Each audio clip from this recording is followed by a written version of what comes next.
Once the constitution is drafted, once it is come into place, then all institutions under the constitution are governed by the constitution. And those institutions are limited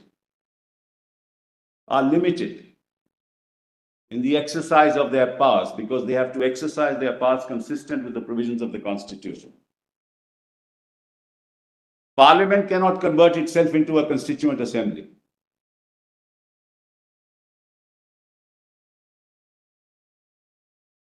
That's done.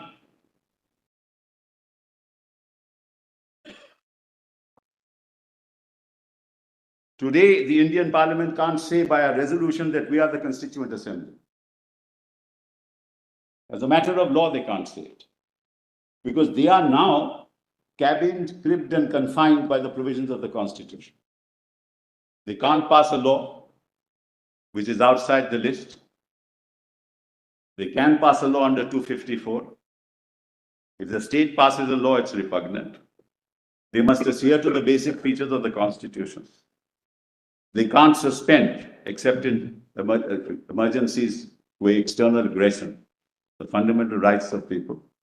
That also is limited under provisions of the Constitution. The executive can't do things which are contrary to the law, and the judiciary then declares the law. But no parliament can convert itself into a constituent assembly. And if you accept that proposition of law, it has enormous consequences for the future of my country.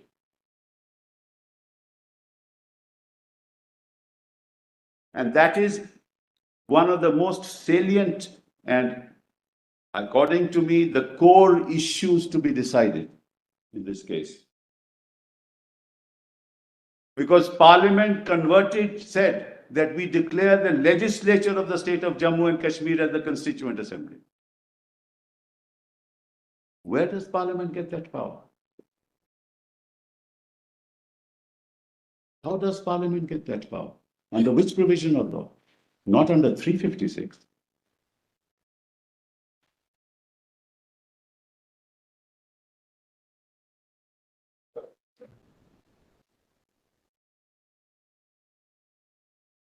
No, I'm just reading. So that's, according to me, the core of the issue that your lordships will have to decide. May I now, with your lordship's permission, read the instrument of accession? Because what happened on the 26th of October, actually, the invasion, so to say, was started on the 20th of October. And within 6 days, these decisions were taken.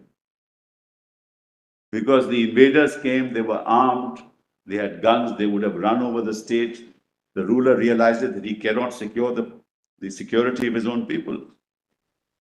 He had entered into a standstill agreement with Pakistan. India refused to enter into a standstill agreement with him. And then, thereafter what happened? One second. Thereafter what happened was that he said, look, I need help. And he told Mountbatten, I cannot possibly secure my people. So thereafter, the proceedings started. He sought, and he said, look, if you help me, I will unconditionally access to India subject to my own conditions, which is separate from the instruments of accession of the other states. And India accepted it. And that's how India secured the peace and was able to And of course, the precursor to that is the Ratcliffe Award, in terms of which the part of Gurdaspur, what connected Jammu and Kashmir to India, was ceded to India under the Ratcliffe Award, which allowed for that contiguity, which was the basic principle on the basis of which the partition was to take place. So that's how all this happened. Now let me read to your lordships the instrument of accession. What's the list? Volume 1, Documents, Volume 1. Yes. Kindly come to PDF page.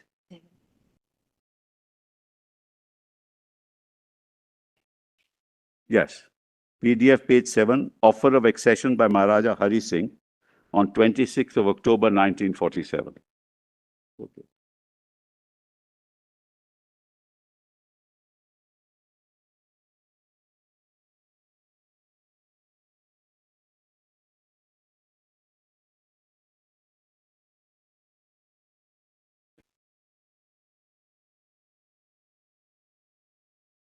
Documents volume 1, PDF page 7.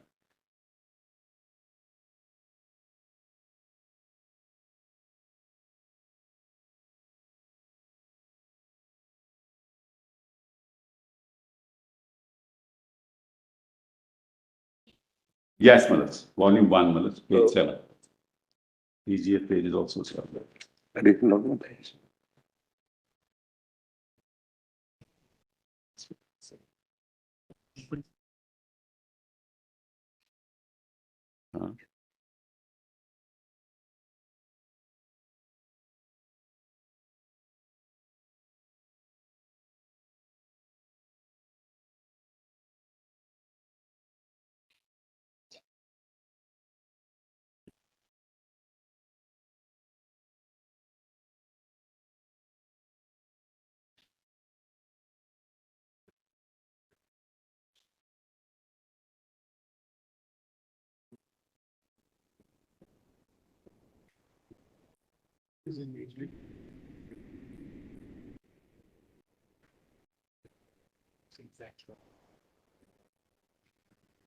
Of the readers, because of the readers you can't complete that is the only thing.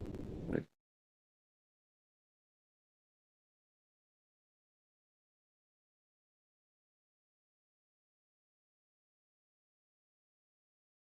Page 7. Page 7 is an offer by. Yes, offer of accession by Maharaja Hari Singh. Begin with page 7. Yes, page 7, 26th October 1947.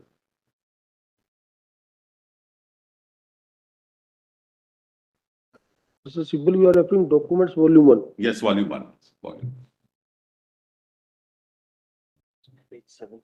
It's open with Treaty of Avenatti. Yes. It's my Lord Mountbatten with that later. I have to inform, may I, Madam? I have to inform Your Excellency that a grave emergency has arisen in my state and request immediate assistance of your government. As Your Excellency is aware, the state of Jammu and Kashmir has not acceded to the dominion of India or to Pakistan. Geographically, my state is contiguous to both the dominions. It has vital economic and cultural links with both of them. Besides, my state has a common boundary with the Soviet Republic of China. And China. It should be. And China, it should be. And China. In their external relations and dominion of India and Pakistan cannot ignore this fact.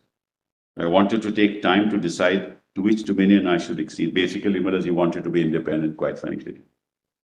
But given this situation, he had no choice. Or whether it is not in the best interest of both the dominions and my state to stand independent, of course, with friendly and cordial relations with both. I accordingly approached the dominions of India and Pakistan and entered into a standstill agreement with my state. Pakistan government accepted this agreement. The Dominion of India desired further discussions with representatives of my government. I could not arrange this in view of the developments indicated below. In fact, the Pakistan government are operating post and telegraph system inside the state. Though we have got a standstill agreement with the Pakistan government permitted steady and increasing strangulation of supplies like food, salt, and petrol in my state, to my state.